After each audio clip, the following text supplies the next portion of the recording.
বিরতির পর স্বাগত। এখন খবর বিস্তারিত। আজ ভারতের স্বাধীনতা সংগ্রামের পুরোধা বিপ্লবী বীর নেতাজি সুভাষচন্দ্র বসুর ১১৮তম জন্মদিবস। রাজ্যের নানা স্থানের সঙ্গে রাজধানীর নেতাজি সুভাষ বিদ্যানিকেতন প্রাঙ্গণে অনুষ্ঠিত হয় মূল অনুষ্ঠানটি। বের হয় এক বর্ণাঢ্য র্যালিও।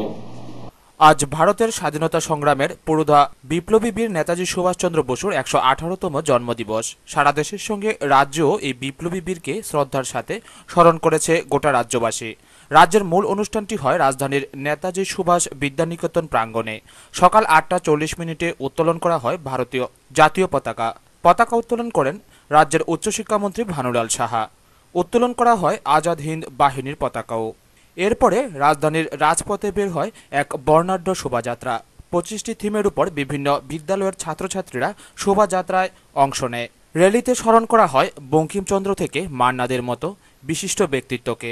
স্মরণ করা হয় মহানায়িকা সুচিত্রা সেনকেও। এছাড়াও নারী নির্যাতন সহ বিভিন্ন প্রকার সামাজিক ব্যাধির উপর আলোকপাত করা হয়। সবশেষে রাজধানীর নেতাজি সুভাষ বিদ্যানিকেতন ময়দানে এক অনুষ্ঠানের মধ্য দিয়ে স্মরণ করা হয় ভারতের স্বাধীনতা সংগ্রামের পুরোধা বিপ্লবী বীর নেতাজি সুভাষচন্দ্র বসুকে। ব্যুরো রিপোর্ট, খবর ত্রিপুরা। আবারও তেলিয়ামুড়া হাসপাতালে উদ্ধার হলো সদ্যজাত শিশু। পরে শিশুটিকে নিয়ে যায় হাসপাতালের এক সাফাই কর্মী। জানানো হয়নি কোনো হোমে। প্রশ্ন উঠেছে হাসপাতালের এমওআইসির দায়িত্ব জ্ঞান নিয়ে। তেলিয়ামুড়া হাসপাতালে আবারও উদ্ধার হলো সদ্যজাত শিশু। মেয়ে সন্তান হওয়ার অপরাধে ওই শিশুটিকে ফেলে চলে যায় তার জননী। কে বা কারা এই শিশুটি এখানে ফেলে চলে গেছে তা বলতে নারাজ হাসপাতাল কর্তৃপক্ষ। না, আমি ছুটিতে আসছিলাম, আমি ছুটিতে আসছি। আপনারা অ্যাটেন্ডেন্স ইওর মধ্যে আছে না রিপোর্টে? এটা যে সময় দেখবেন, এটা সিস্টার ইনচার্জ যে সময় আসবে এই সময় দেখেন আর কি। আমি তো ছুটিতে আছি। বাচ্চা যে হসপিটাল থেকে রয়ে গেছে আরেকজনের নিচে, এটা কইতে পারেন? এটা আমি কিছু খবর জানি না। আমি এটাও কইতে পারেন? আপনারা ডেলিভারি তো একটা থাকে না, ডিশ থাকে তো? ডেলিভারি তো আছে যে সময়, অন্য সময় তো সিস্টার ইনচার্জ সব খাটাতে সিস্টার ইনচার্জের সাথে থাকে। সিস্টার ইনচার্জকে তাই না আসেনি? আইসিনি আজকে? আমি তখন ইভিনিং আমি ডিউটি তখন মাত্র ঢুকলাম। এখন আইসিনি? এখন আমি ঢুকলাম আজকে। না তাই না আজকে আইসি আর দিদি আসে। এদিকে হাসপাতালে এমওআইসি মৃণাল ভট্টাচার্য ঘটনাটি জানলেও জানেননি কোন হোমে। অবশেষে বাচ্চাটিকে নিয়ে যায় হাসপাতালের এক কর্মী নীরু দাস। পেশায় সে সাফাই কর্মী। পূর্বে তার একটি কন্যা সন্তান আছে। বিশ্বস্ত সূত্রের খবর সে নাকি বাচ্চাটিকে বিক্রিও করে দিতে পারে। আমার একটা বাচ্চা আমার লাগে। না না, এটা কেডা কার বাচ্চা? টিএসআর চাকরি করে? না টিএসআর না, ট্রাইবেল। কোন গায় কোন বিয়ে টিএসআর? ট্রাইবেলের না এটা? না। হ্যাঁ ট্রাইবেলের। তাই না? আগে দুইটা মাইয়া? না এক মাই এক পোলা। এক মাই এক পোলা? হ্যাঁ। এটা নষ্ট হতে 10 মাসে নষ্ট হইব কেমনে? আবার ওষুধ দিচ্ছে, ওষুধ কোনো কাম হয়েছে না। নষ্ট করতে গেছে ডাক্তারে? না, একটি বাচ্চার মা নষ্ট বলিব। আচ্ছা, বাচ্চারা ভালো হয়ে গেছে। কোন বাড়ি কোন? বাড়ি কোনখানে করতেলাম নাম ঠিক আছে। আমি বাচ্চা নিয়ে ফালতার বানি এই বলে ফালতারতাম না। তোমার কয় মেয়ে? আমার একটু, আমার আগে আসতো দিন 8 করে আসবে। কিন্তু তেলিয়ামুড়া হাসপাতালে এইসব ঘটনা ঘটলেও এমওআইসি কিছুই জানে না। উল্লেখ্য, প্রায় 1.5 বছর পূর্বে হাসপাতালে এমওআইসি ছিলেন অঙ্গজয় মুখ। তিনি এমনই একটি শিশুকে দান করে দেন লিখিতভাবে। যদি পরে অনেক বিতর্কের পর শিশুটিকে নিয়ে যায় হোম কর্তৃপক্ষ। ঠিক একইভাবে এবারও মৃণালবাবু ঘটালেন একই কাণ্ড। প্রশ্ন উঠেছে তিনি কাউকে না জানিয়ে কিভাবে বাচ্চাটিকে দান করেছিলেন। জানা যায় এই হাসপাতালে নাকি প্রায়ই এমন হয়ে থাকে। যেগুলি আমাদের নজরে আসে সেগুলি খবর হয়, আর যেগুলি নজরে আসে না সেগুলি মৃণালবাবুরা গুম করে দেয়। এই ডাক্তারবাবুর ভয়ে কেউই মুখ খুলতে ভয় পায়। বাচ্চা হয়েছিল তো? কোন সময় ডেলিভারি হয়েছে? ভর্তি করাইছে বাচ্চাটাও মায়া গেছিল? আসিলাম না, মানে বাচ্চাটা দিয়ে গেছে তো? এটা শুনছো? এটা শুনছি দিয়ে গেছে। কারে দিছে এটা জানিস? এটা দিতে কবে হয়েছে ঘটনাটা? 8-10 দিন হলো।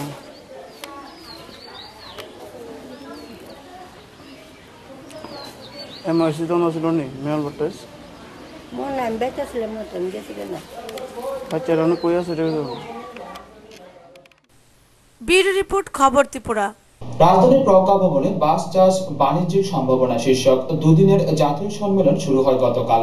এই অনুষ্ঠানের উদ্বোধন করেন বনমন্ত্রী জিতেন্দ্র চৌধুরী। রাজধানীর প্রজ্ঞা ভবনে বাস চাষ বাণিজ্যিক সম্ভাবনা শীর্ষক 2 দিনের জাতীয় সম্মেলন শুরু হয়েছে গতকাল।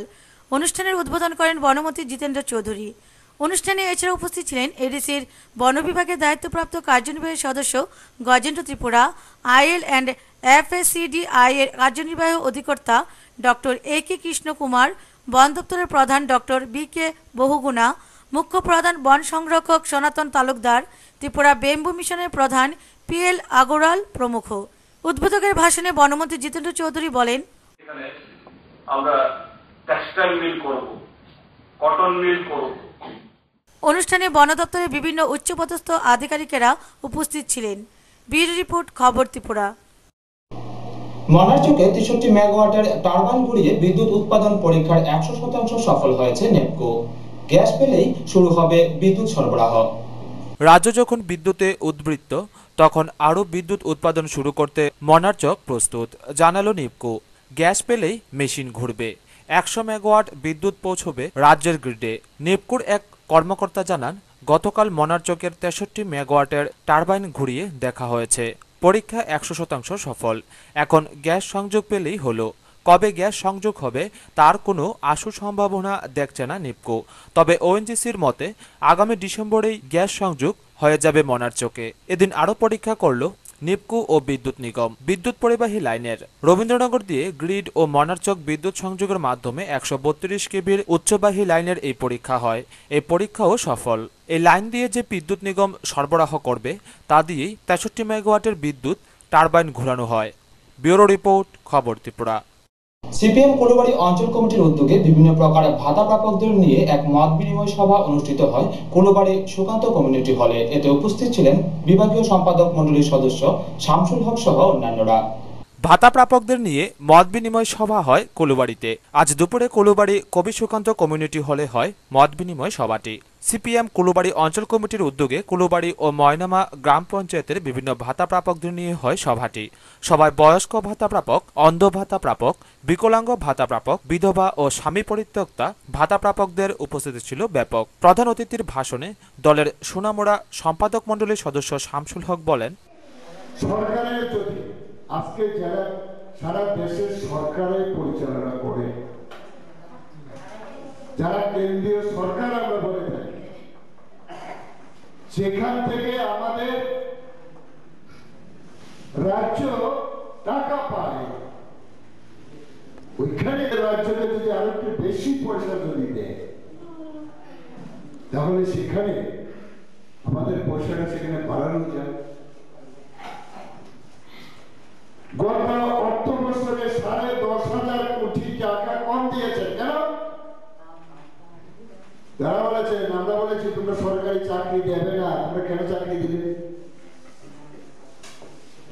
তারা বলেছে তোমরা বিভিন্ন ভর্তুকি দাও, আমরা তো নিষেধ করেছি, ভর্তুকি দেবে না, তোমরা কেন দিবে? 10,500 কোটি টাকা ত্রয়োদশ অর্থ কমিশন। দলের বিভাগীয় সদস্য আবু তাহের বলেন, সারা ভারতবর্ষের মধ্যে এই 19 রকমের ভাতা চালু করতে হবে।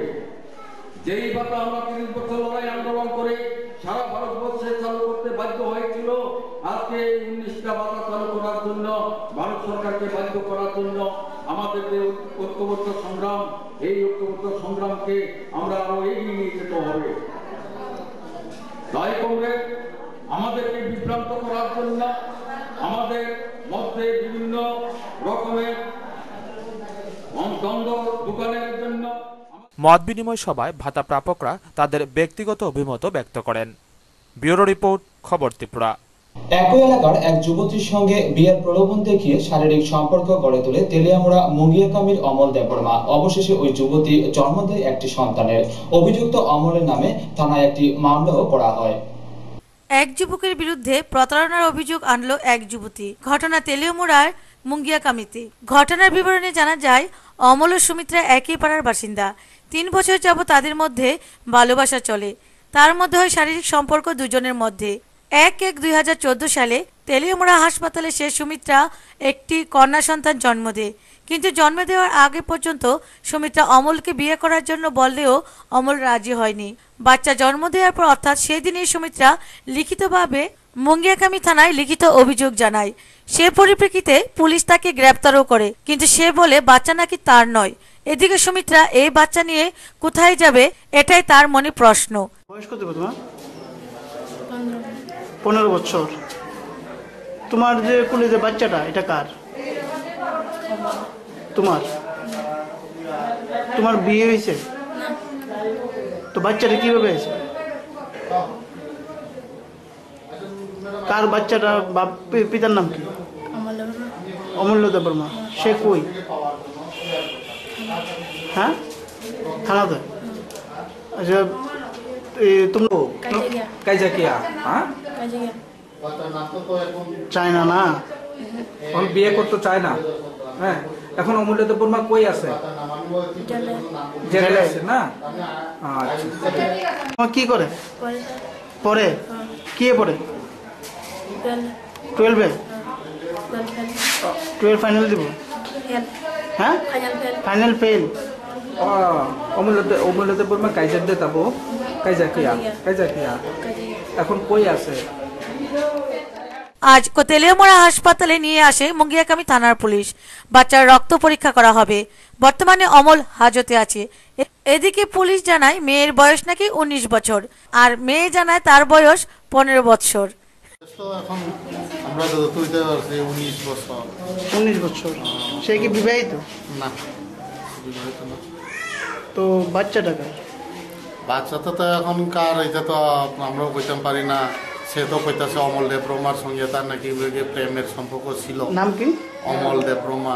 আচ্ছা, তাদের প্রতিবাসী ওই সাপ্লাইয়ের। তো ওনার সাথে নাকি বলে 3 বছর যাবতীয় প্রেম ছিল। পরবর্তী সময় সে গর্ভবতী হয়েছে। তারপরে গত 1/1/2014 তারিখে তেলিয়ামুড়া হসপিটালে মূলত ভিকটিমের ব্লাড স্যাম্পল কালেক্ট করুম এবং চাইল্ডের ব্লাড স্যাম্পল কালেক্ট করুম। তো এফএসএলে পাঠানো। ব্যুরো রিপোর্ট, খবর ত্রিপুরা। 12 দফা দাবির ভিত্তিতে 25শে জানুয়ারি রাজ্যের শ্রমমন্ত্রী শহীদ চৌধুরীর কাছে ডেপুটেশন প্রদান করবে সিআইটিইউ অনুমোদিত ত্রিপুরা ইটভাটা শ্রমিক ইউনিয়ন। সাংবাদিক সম্মেলনে একথা জানান সিআইটিইউ রাজ্য সম্পাদক শঙ্করপ্রসাদ দত্ত। রাজ্যে এখন 296টি ইটভাটা রয়েছে। এর সঙ্গে যুক্ত আছেন রাজ্য এবং বহিরাজ্যের 43 থেকে 44 হাজার শ্রমিক। অধিকাংশ ইটভাটাতেই এখনো কার্যকর হয়নি কারখানা আইন ও শ্রম আইন। সিআইটিইউ অনুমোদিত ত্রিপুরা ইটভাটা শ্রমিক ইউনিয়ন ঠিক করেছে আইন অনুযায়ী শ্রমিকদের ন্যায্য দাবি বাস্তবায়নে আগামী 25শে জানুয়ারি শ্রমমন্ত্রী শহীদ চৌধুরীর কাছে ডেপুটেশন প্রদান করবে। দেয়া হবে 12 দফা দাবির স্মারকলিপিও। সিআইটিইউ রাজ্য দপ্তরে এক সাংবাদিক সম্মেলনে সিআইটিইউ রাজ্য সম্পাদক শঙ্করপ্রসাদ দত্ত 25শে জানুয়ারি কর্মসূচির কথা তুলে ধরেন। ছিলেন ত্রিপুরা ইটভাটা শ্রমিক ইউনিয়নের সাধারণ সম্পাদক তপন দাসও। তারা মামলা করেছে আদালতে, এর আগেও মজুরি যখন বৃদ্ধি হয়েছে এটা যাতে না দিতে হয় আদালতে তারা মামলা করেছে।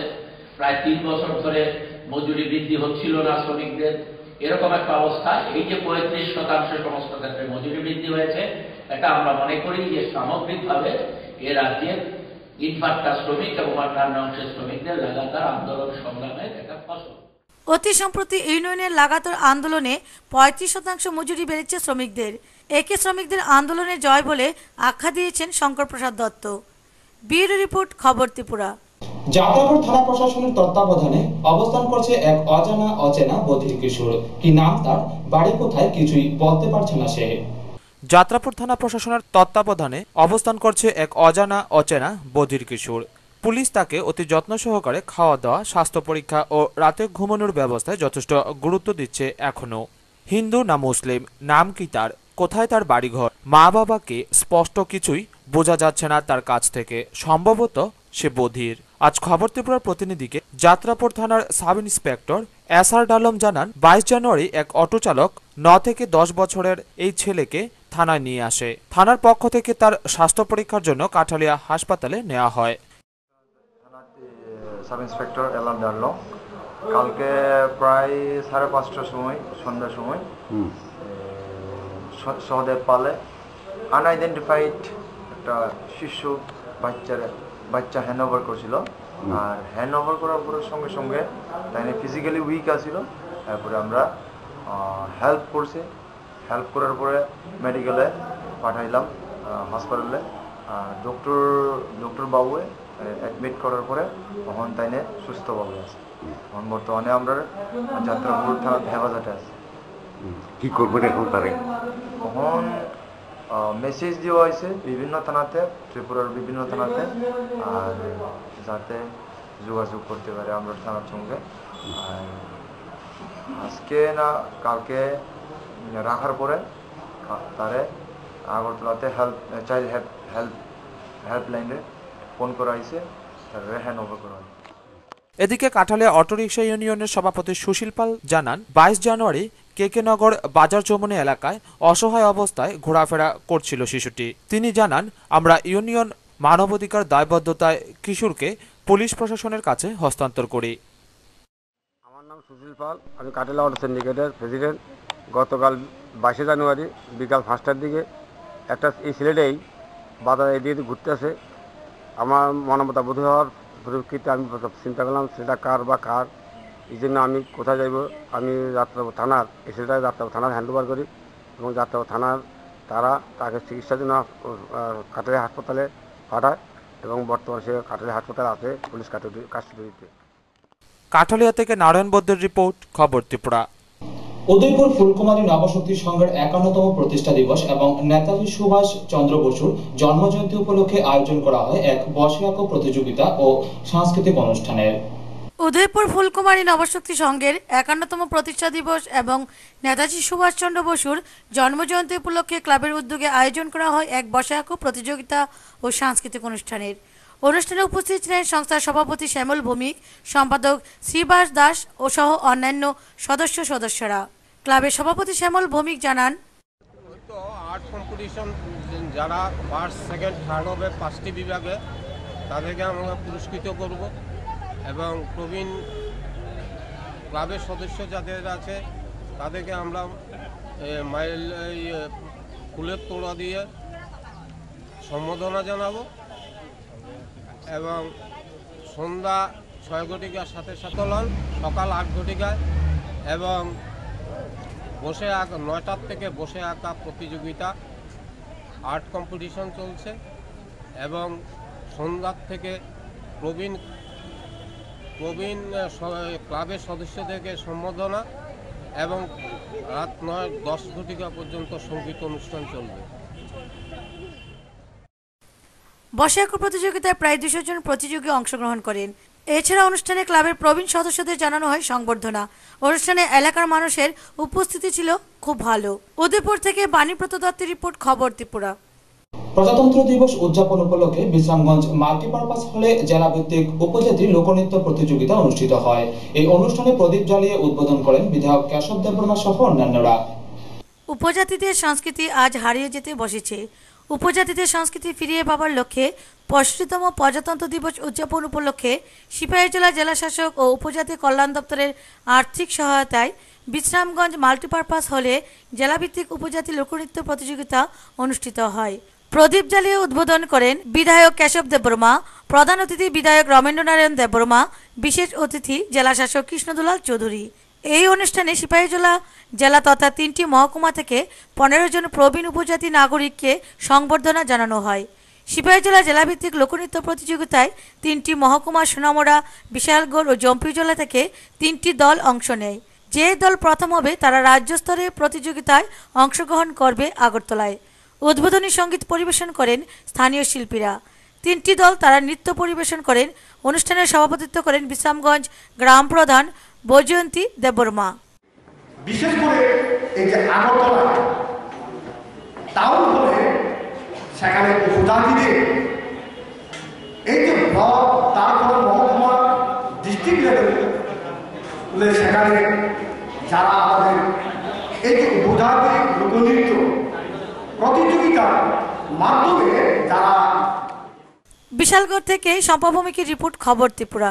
11 দফা দাবিতে পঞ্চায়েত সচিবের কাছে গণডেপুটেশন সংগঠিত করল কাঠালিয়া কালীকৃষ্ণনগরের ব্যাপক জনগণ।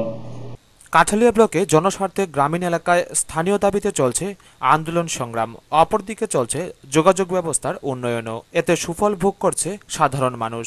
গত 21 জানুয়ারি 11 দফা দাবিতে কালীকৃষ্ণনগরে ব্যাপক অংশের জনগণ গণডেপুটেশন সংগঠিত করে স্থানীয় পঞ্চায়েতে। দাবিগুলির সমর্থনে কালীকৃষ্ণনগর বাজার এলাকার এক গর্জমান মিছিল সংগঠিত করে জমায়েতে সামিল হয় ব্যাপক অংশের নারী পুরুষ। জমায়েত থেকে 5 জনের এক প্রতিনিধি দল দাবিগুলি নিয়ে আলোচনা করেন পঞ্চায়েত সচিবের সাথে। এদিকে দাবিগুলির বাস্তবতা মূল্যায়ন করে বক্তব্য রাখেন সিপিআইএম অঞ্চল সদস্য জয়দেব সরকার। একেবারে নারী নির্যাতন পর্যন্ত সেখানে সমস্ত রকমের দাবি, আমাদের এলাকার প্রত্যেকটা সমস্যা আমরা আজকে এই ডেপুটেশনের দাবিগুলোর মধ্যে আমরা অন্তর্ভুক্ত করেছি। এটা প্রতিটা জনগণের দাবি, এটা কোনো দলমত নির্বিশেষে কোনো দলীয় ব্যাপার নয়। যদিও আমরা আজকে দলীয় ভিত্তিতে আমরা হয়তো আন্দোলনটা করছি বা আমরা ডেপুটেশনটা দিচ্ছি, কিন্তু এখানে দলমতের কোনো বিষয় নেই। সমস্ত অংশের মানুষের যে চাহিদা, যে সমস্যা, সেই সমস্যাগুলো আমরা কিন্তু তুলে ধরার চেষ্টা করছি। যার ফলে জনগণের সমস্যা নিয়ে আন্দোলন করা কমিউনিস্ট পার্টির কাজ। জনগণের কাছে যাওয়া, জনগণের মৌলিক সমস্যাগুলো কি কি সেগুলো তুলে আনা, সেগুলো নিয়ে লড়াই করা, সেটাই হচ্ছে আমাদের মূল কাজ। সেই কাজটা আমরা করছি। আমরা জনগণের পাশে আছি, আমরা জনগণের পাশে থাকবো। যার ফলে ত্রিপুরা রাজ্যের মধ্যে অন্যান্য যে সমস্ত রাজনৈতিক দল আছে সেটা। অপরদিকে ব্লক এলাকার তুলাতলি পাড়ায় চলছে brick soling. 1000 metre brick soling নির্মাণে ব্যয় ধরা হয়েছে 8,23,400 টাকা। রাস্তা নির্মাণ সম্পূর্ণ হলে উপজাতি গ্রাম তুলাতলি বাড়ির সাথে মনাই পাথরের যান চলাচল সুগম হবে বলে গ্রামবাসীদের দাবি। আমি কাঠালিয়া আরডি ব্লকের কাজ করি। আমার ডেজিগনেশন হলো ওয়ার্ক অ্যাসিস্ট্যান্ট আরডি ডিপার্টমেন্টের এবং কাঠালিয়ার অন্তর্গত